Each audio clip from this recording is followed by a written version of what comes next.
Bonjour à tous, c'est Daniel, pasteur de l'Église biblique baptiste de Charleville-Mézières. Merci de regarder notre chaîne YouTube. Merci pour votre fidélité. Aujourd'hui, on va regarder dans le Nouveau Testament le début du ministère de Jésus-Christ. Et on va regarder en Matthieu chapitre 4. Si vous avez une Bible, Matthieu chapitre 4, verset 1, la Bible dit, « Alors Jésus fut emmené par l'Esprit dans le désert pour être tenté par le diable. Et après qu'il eut jeûné 40 jours, 40 nuits, il eut faim. Et s'étant approché de lui, et le tentateur lui dit, « Si tu es le Fils de Dieu, dis que ces pierres deviennent des pains. » Mais Jésus répondit, « Il est écrit, l'homme ne vivra pas de pain seulement, mais de toute parole qui sort de la bouche de Dieu. » Alors le diable le mena dans la ville sainte et le mit sur le haut du temple, et il lui dit, « Si tu es le Fils de Dieu, jette-toi en bas, car il est écrit qu'il ordonnera à ses anges d'avoir soin de toi, et ils te porteront dans leurs mains de peur que tu ne heurtes ton pied contre quelque pierre. » Jésus lui dit, « Il est aussi écrit, tu ne tenteras point le Seigneur ton Dieu. » Le diable le mena encore sur une montagne fort haute, et lui montra tous les royaumes du monde et leur gloire. Et lui dit, « Je te donnerai toutes ces choses si tu prosternant, tu m'adores. » Alors Jésus lui dit, « Arrière Satan, car il est écrit, tu adoreras le Seigneur ton Dieu et tu le serviras lui seul. » Alors le diable le laissa, et voici des anges vinrent et le servirent. Prions. Père, merci pour ce passage, merci pour les leçons que nous pouvons bien apprendre de ta victoire contre Satan et contre la tentation. La tentation, c'est quelque chose qui est devant nous régulièrement, chaque jour en fait. Donc nous te prions de nous donner des victoires régulières, de nous donner des victoires pour ta gloire, Père. Et nous prions toutes ces choses au nom de Jésus. Amen.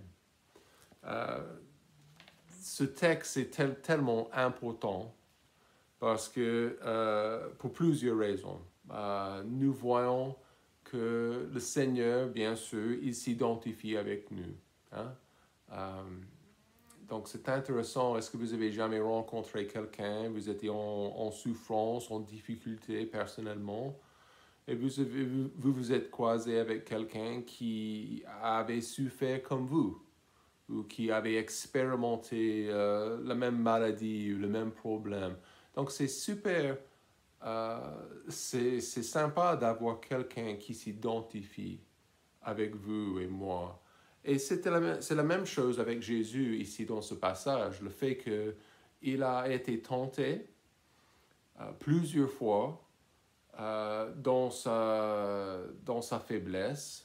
La Bible dit il avait faim, bien sûr, il était en train de jeûner pendant 40 jours, donc c'était un moment sensible pour le Seigneur, physiquement. Mais on voit bien la force de son esprit, n'est-ce pas, comme fils de Dieu.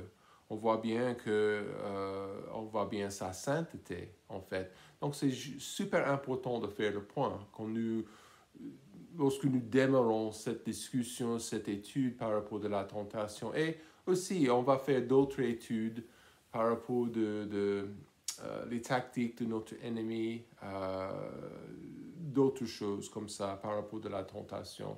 Et en fait, tout ça, c'est pour nous aider de dire non, ok, quand nous sommes tentés. Mais nous voyons ici particulièrement la sainteté de Christ. Donc, si Christ est venu, et même avant de démarrer son ministère, même avant de faire les miracles, les enseignements, s'il avait péché à ce moment-là, il ne peut pas être notre sauveur, et il ne peut pas être le sacrifice de Dieu pour nos péchés. Donc, en fait, s'il avait fait le mal, mais heureusement, nous voyons dans ce passage une recette pour nous de dire non. Plusieurs consignes, on peut dire des consignes de sécurité, parce que c'est important de comprendre pour le croyant que le péché, c'est quelque chose qui est très dangereux. L'idée que je peux jouer avec le mal, je peux me laisser tenter et je peux faire n'importe quoi avec le péché et ça ne va pas me détruire, on se trompe. Donc c'est très important de répéter ce que le Seigneur a fait. Donc en le tentant, bien sûr, Satan, il a essayé de le rendre pécheur, bien sûr. Il voulait que le Fils de Dieu soit, on voit ça, soumis à lui-même, Lucifer. Donc, une autre raison est que nous voyons comment Satan s'approche de nous. Et pas forcément dans cette leçon, mais dans une leçon à venir, on va examiner ces tactiques, la science de la tentation. Et j'espère que ça va vous encourager. Mais pour cette leçon, on doit comprendre tout d'abord que la tentation n'est pas le péché. Okay? Nous avons des fois l'impression que si je suis tenté, mon père m'a dit il y a très longtemps, je peux laisser des oiseaux passer au-dessus de ma tête. Mais si je laisse des oiseaux faire un nid ici, sur ma tête, ça c'est une autre chose. Et c'est exactement la même chose avec nous et la tentation et le péché. Donc, Jacques, l'épître de Jacques, chapitre 1, verset 14, ça nous dit, mais chacun est tenté quand il est attiré et amorcé par sa propre convoitise. Et après que la convoitise a conçu, elle enfante le péché. Et le péché étant consommé engendre la mort. C'est très clair. Donc nous sommes tentés quand nous sommes attirés. Et c'est cette attraction, cette séduction du mal et du péché, c'est quelque chose qui appelle à notre chair tous les jours de nos vies presque. Et le plus en plus que nous sommes, on se donne à ces tentations, c'est à ce moment-là que ça devient le mal et ça devient le péché. Donc Satan, il est actif. Il est très, très actif. Pierre a dit qu'il rôde comme un lion, cherchant celui qui peut dévorer. Donc, c'est très important de comprendre que Satan, il est comme notre ennemi. Il va mettre ce qu'il peut mettre dans notre chemin pour nous tromper, pour nous faire tomber. C'est quand nous y succombons que ça devient le péché. Jésus était faible physiquement, comme j'ai dit, il n'avait pas mangé pendant 40 jours. Satan, il essaie de profiter de nous. Il essaie de profiter de nos faiblesses. Et une chose, je pense qu'on va parler prochainement par rapport à ça, mais Satan, il fait ses études. Vous savez que Satan, il est vraiment intelligent. Donc, il étudie l'humanité, l'homme, les femmes, les hommes, les femmes, les couples, les sociétés humaines pendant des siècles. Et il est beaucoup plus intelligent que nous pensons. Satan, il essaie de nous profiter et de nous attaquer quand nous sommes vulnérables. Il étudie le croyant. On peut dire que le monde, les gens dans le monde, ils sont trompés, ils sont séduits ou ils sont dans les ténèbres. Ça, c'est vrai. Mais c'est important aussi de comprendre que Satan, il étudie le croyant dans tous les pays du monde. Parce qu'il est très, très intéressé il peut employer n'importe quoi pour nous tenter, mais il nous connaît. Et même dans le texte, Satan, Jésus, la Bible nous dit en Jean que Jésus était la parole de Dieu. La parole. Même en Apocalypse, ça mentionne Christ comme la parole. Et nous voyons dans notre passage, Satan est en train de truquer, de changer le sens de la parole de Dieu, récitant des versets bibliques.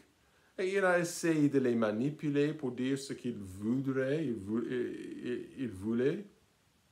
Le chrétien, nous ne sommes pas exemptés de la tentation, exemptés de la tentation. C'est une partie de cette vie. Et on ne va jamais arriver au moment dans cette vie quand nous sommes dans la perfection, quand nous sommes parfaits. Mais en réalité, on doit être discipliné et on doit être aussi préparé pour les attaques de Satan dans la forme de la tentation. On doit être vigilant. L'idée est que je peux laisser tomber mes gardes, laisser tomber mes défenses parce que je pense que je suis supérieur à ces tentations. C'est à ce moment-là que nous allons tomber. Donc il faut faire attention, très attention. Préparez vos défenses, préparez pour ces attaques, et, parce que nous voulons gagner une victoire. Ce n'est pas chaque enfant de Dieu qui va gagner la victoire. C'est uniquement ceux qui marchent avec le Seigneur, qui se préparent pour faire face à l'adversaire. Donc, c'est une partie de cette vie, la tentation. Donc, nous devons nous fortifier, nous devons nous préparer pour ces attaques. Et il faut reconnaître ces tentations quand ces tentations arrivent. Et il faut décider en avance. C'est ça le truc important. Vous connaissez l'histoire de Joseph, il a été tenté par la femme de Potiphar. Et cette femme immorale, elle voulait se coucher avec Joseph, mais Joseph avait décidé longtemps avant de ne pas transgresser la loi de son Dieu. Il avait décidé longtemps. Donc cette femme, elle a fait ses appels tous les jours. Et Joseph, il était esclave dans la maison, mais il a refusé. Il avait décidé avant de se consacrer au Seigneur. Et on doit faire la même chose. Donc, il faut surmonter la tentation. Donc, il y a plusieurs consignes pour nous aujourd'hui, plusieurs idées. Numéro 1, il faut employer la parole de Dieu. Donc, nous voyons en verset 4, Matthieu 4, verset 4. Donc, Satan arrive en verset 3, si. Si tu es le Fils de Dieu. Est-ce que Satan, est-ce qu'il savait que Christ était le Fils de Dieu? Mais oui, mais oui. Et de mettre ça en doute, c'est un peu ridicule, mais il est en train de tenter. Mais quelle est la réponse de Jésus? 3 fois. Okay? Jésus répondit, il est écrit. Il a répondu avec la parole. Donc, donc il a dit, l'homme ne vivra pas de pain seulement, mais de toute parole qui sort de la bouche de Dieu. Très important. Même chose, la prochaine tentation. Donc, ils sont sur le haut du temple, et si tu es le Fils de Dieu, jette-toi en bas, car il est écrit, il ordonnera à ses anges d'avoir soin de toi. Donc, Jésus a répondu, tu ne tenteras point le Seigneur ton Dieu. Il est aussi écrit, il a dit. Et la même chose. Donc, ils sont sur la montagne et en fait, il lui a montré tous les royaumes du monde, leur gloire. Et qu'est-ce il a promis? Si tu m'adores, je vais te donner toutes ces choses. Et Jésus a répondu, Jésus lui dit, arrière Satan, car il est écrit, la parole de Dieu, la Bible. Tu adoreras le Seigneur ton Dieu et tu le serviras lui seul. Donc certainement, Satan, il a mal récité, il a pris ces versets, ces idées hors de leur contexte, mais il a essayé de les changer pour servir ses buts. Mais le problème, c'était que Jésus était l'auteur. Il était, comme j'ai déjà dit, il est la parole. Satan ne pouvait pas tromper la vraie parole. Amen. Mais quand vous êtes tenté, il faut dire ou réciter un verset qui est important au sujet de n'importe quelle tentation. Donc, vous savez bien que vous connaissez vos faiblesses. Vous êtes vous êtes au courant par rapport de les choses dans votre vie qui vous trompent, les choses qui vous trompent, et les difficultés, les tentations. Donc, quoi faire? Donc, il faut lire la Bible. Il faut mettre la Bible dans votre cerveau, dans votre cœur. Et pourquoi? Parce que quand nous sommes face à face avec la tentation, nous pouvons répondre correctement. Employer la parole de Dieu pour gagner la victoire contre la tentation. Quand vous êtes tenté, il faut dire, il faut réciter un verset ou un passage ou une phrase de la Bible au sujet de cette tentation. Donc, si vous êtes tenté de mentir, par exemple, alors mémorisez des versets qui vous aident à être honnête. OK? Si vous avez du mal à obéir à Dieu, obéir à la parole de Dieu, alors mémorisez les versets qui parlent de la bénédiction pour celui qui est obéissant. Donc, qu'est-ce que ça fait? Employer la parole de Dieu, ça m'aide premièrement à vivre correctement. De plus en plus que je mets la Bible dans mon cœur et dans mon cerveau, de plus en plus que je peux vivre selon les desseins de Dieu, selon la volonté de Dieu. Mais aussi quand je suis présenté avec la tentation de notre adversaire, je peux répondre correctement. J'aurai les moyens. Et c'est intéressant, quand je lis la Bible, quand je mémorise la Bible, ça me renforce. Ça m'aide, ça me donne la force et le courage de dire non et de prendre la meilleure décision face à la tentation. Mais qu'est-ce que le diable a fait quand Jésus a employé la Bible? La dernière pensée, c'est ça. Aucune réponse, la Bible dit.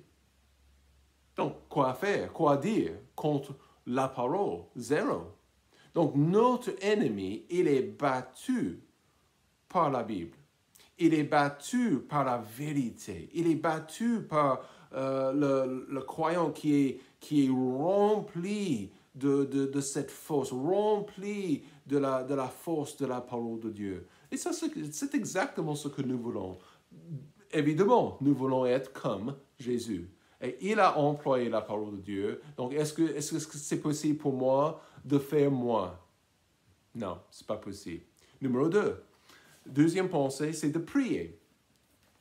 Quand je suis face à la tentation, j'ai besoin de prier. Éphésiens chapitre 6, verset 18. Donc écoutez bien, la Bible dit, prions en tout temps par l'Esprit, par toutes sortes de prières et de supplications, et veillons à cela en toute persévérance, et prions pour tous les saints. La prière, c'est quelque chose de logique, biblique, mais ça devrait être quelque chose de naturel quand je suis face à la tentation. Aide-moi, Seigneur. Aide-moi. Aide-moi de sortir de cette tentation. Aide-moi de réussir. Aide-moi de dire non. Aide-moi. Donc, finissez votre phrase. Quand Satan n'est pas plus puissant que notre Dieu. Et l'idée que mon Père Céleste peut me donner et peut me renforcer avec sa parole, avec sa force pour dire non. Donc, qu'est-ce que Satan peut faire? En réalité, face à notre Père Céleste, Satan est très, très faible, en fait. Il est soumis à l'autorité de notre Dieu, de notre Père. Il est soumis à la force et la puissance de mon Père.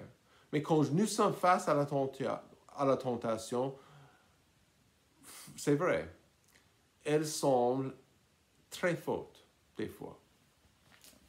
Nous avons une dépendance, une difficulté, et donc la tentation semble être très, très forte. Quoi faire? Qu'est-ce que le diable a fait quand Jésus? Donc, nous devons demander au Seigneur. Nous devons demander son aide pour persévérer, pour dire non. Paul a dit, prions en tout temps. Quand vous êtes tenté, priez. Avant que ça arrive, priez. Dans la voiture, priez. Très important. Et on peut demander au Seigneur de nous protéger. Lisez les psaumes. Voyez combien de fois que David a demandé au Seigneur de le protéger. Donc, nos défenses et notre protection contre le mal dépendent de nos prières personnelles. Nous sommes bénis parce que nous pouvons prier Dieu et il va nous aider. Et vous avez besoin de ça comme moi. Il nous fortifie et il nous donne l'aide nécessaire de gagner la victoire.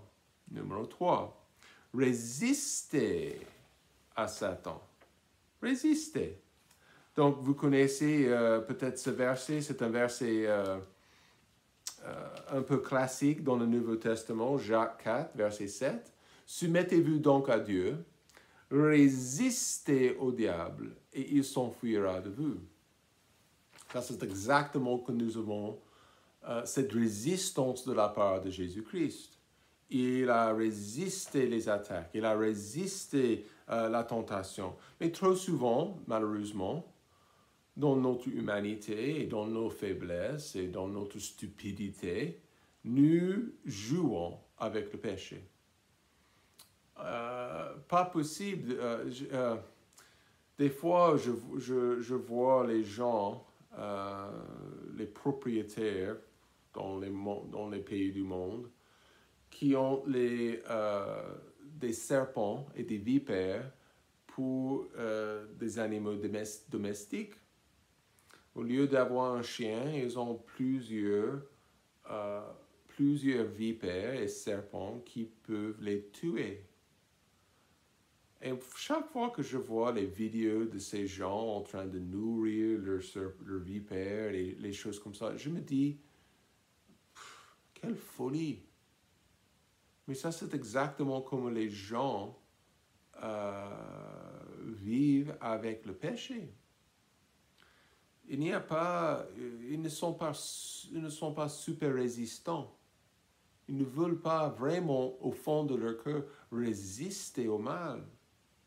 Ils sont en train de jouer avec ça. Mais ils ne comprennent pas que ça peut vraiment gâter leur vie. Le péché semble être beau, mais il est comme ce serpent qui nous mord à la fin. Nous devons nous consacrer à la pureté. Jacques, il a dit encore, soumettez-vous donc à Dieu, premièrement. Dieu doit prendre la première place dans ma vie. Ensuite, je dis non au diable. Je résiste. Avec tout l'effort de mon cœur, toute mon énergie, je résiste. C'est ce que Dieu veut. Pour résister à Satan, il faut se rappeler qu'il est déjà vaincu.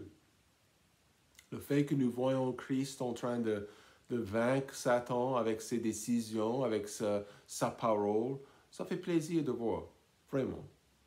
Mais on comprend bien que même dans cette affaire avec Christ, cette histoire avec Christ, on doit se rappeler que Satan, il n'a pas de force dans ma vie, il n'a pas de pouvoir dans ma vie. Il est vaincu, il est un ennemi qui est déjà battu. Donc, quoi faire? Est-ce que je vais le laisser me massacrer, me faire n'importe quoi? Non, je lui résiste. Hein? Je résiste. Nous avons aussi, le fait il est vaincu, mais nous avons aussi assez de ressources pour surmonter les tentations. OK? Donc, la Bible est dit en Romains chapitre 6, c'est un passage important. Je vous encourage de prendre le temps de le lire en totalité. Mais en Romains chapitre 6, Paul, il parle de notre, maintenant que nous sommes sauvés, il parle de pas notre attitude, mais la réalité de notre situation face au mal et face au péché. Voyez ce qu'il dit, Romains 6, verset 11. Vous aussi, considérez-vous comme mort au péché. Donc, si nous avons un cadavre par terre, qu'est-ce que nous pouvons faire à ce cadavre? rien. Mais vivons à Dieu en Jésus-Christ. Donc ça, c'est mon attitude. Je suis mort au péché. Le péché ne peut pas me contrôler. Le péché ne peut pas me manipuler. Impossible. Mais que le péché ne règne donc point dans votre corps mortel. Pour lui obéir en ses convoitises. Ne livrez point vos membres au péché pour être des instruments d'iniquité. Quelle belle phrase! Mais donnez-vous à Dieu comme des morts étant devenus vivants. Consacrez vos membres à Dieu pour être des instruments de justice. Car le péché ne dominera pas sur vous, parce que vous n'êtes point sous la loi, mais sous la grâce. Impeccable. Nous ne sommes pas battus, nous sommes gagnants. Et le Fils de Dieu, il est mort à la croix pour enlever la peine de nos péchés, mais aussi il est mort à la croix pour enlever le pouvoir du péché dans ma vie personnelle et quotidienne. Si vous êtes 100% certain que vous avez la vie éternelle, vous êtes mort au péché. Vivez comme ça alors. Ne pas laisser le vipère, ne mettez pas la vipère dans votre poche. Quand nous sommes soumis à Dieu, il nous aide à obéir, il nous aide à résister à Satan. Mais il faut comprendre, Satan, il va revenir. S'il est battu lundi, il va revenir fin de la semaine, jeudi, ou peut-être mardi, on ne sait jamais. Mais résistez à Satan. Et la dernière chose, quatrième chose, important ce point, la séparation. En Proverbe, chapitre 7, nous avons un jeune homme insensé, un peu stupide. Et en fait, il y avait une femme immorale dans les rues en train de l'appeler. Et quand, Proverbe 7, 6, comme je regardais par la fenêtre de ma maison, à travers mes treillis, je remarquai parmi les insensés et je considérais parmi les jeunes gens un jeune homme dépourvu de sens, qui passait par la rue au coin où se tenait une de ses femmes et qui suivait le chemin de sa maison. Donc cet jeune homme dépourvu de sens, il n'était pas séparé. Il est passé dans son chemin dans la direction de cette femme immorale. Il ne pensait pas que, bon, des fois, peut-être il était confiant. Oh, ça ne va pas me faire mal, ça ne va pas me toucher, je suis plus fort que ça. Mais des fois, on doit être intelligent. Le monsieur qui souffre avec l'alcool, c'est un peu stupide pour lui de rentrer à la maison et de passer 3 heures. Il faut trouver un autre chemin pour rentrer à la maison, n'est-ce pas? C'est très important de se séparer, la séparation. Dans nos vies personnelles, si on va vaincre la tentation, je dois me rendre compte si je suis bien séparé ou pas, si je me mets dans des mauvaises positions ou pas pour tomber. Je ne veux pas tomber. Okay? Satan veut que je tombe. J'espère que vous passez une très très bonne journée et vous êtes dans nos prières. À bientôt.